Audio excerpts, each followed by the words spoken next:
কি আমার পাপের ঘটনা? পৃথিবী না জানুক আমি তো জানি আমি কি পাপ করেছি। হায় ও আমার কলিজার টুকরা ভাইয়েরা, মাথাটাকে নিচু করে জীবনের সব গুনার ফিরিস্তিগুলো একটা একটা করে স্বীকার করে আল্লাহরে বলেন, আল্লাহ আমি পাপী। আল্লাহ আমার চেয়ে বড় পাপী এই দুনিয়াতে কেউ নাই। আকাশের নিচে জমিনের উপরে আমার চেয়ে বড় পাপী কেউ নাই। একটা একটা করে আল্লাহ স্বীকার করি আমি পাপী। সব পাপের স্বীকৃতি দিলাম। পৃথিবী না জানুক আমি তো জানি আমি কি পাপ করেছি। হায় আমার পাপের করলে বিচার, বাঁচার আমার নাই উপায়। দয়াময় তুমি মাফ করো আমায়, মাফ করো আমায়।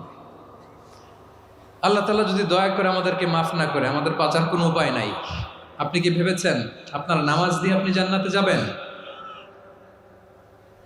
আপনি তাহাজ্জুদ গুজার, সেজদা দিতে দিতে কপালে দাগ ফেলেছেন, এটা আপনারা জান্নাতে নেবে না?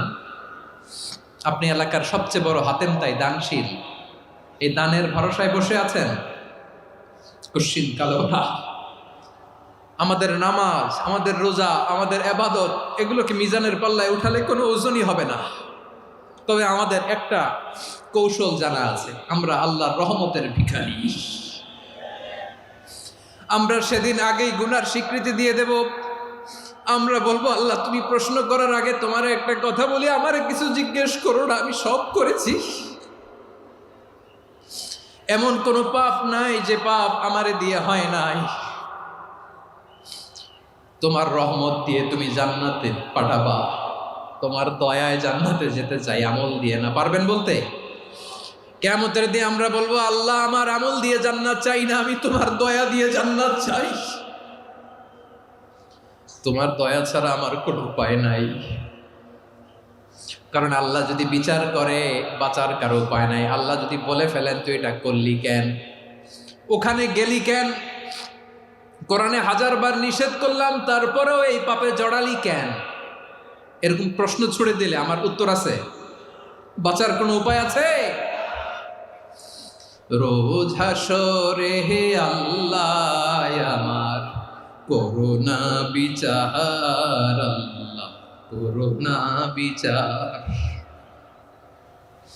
বিচার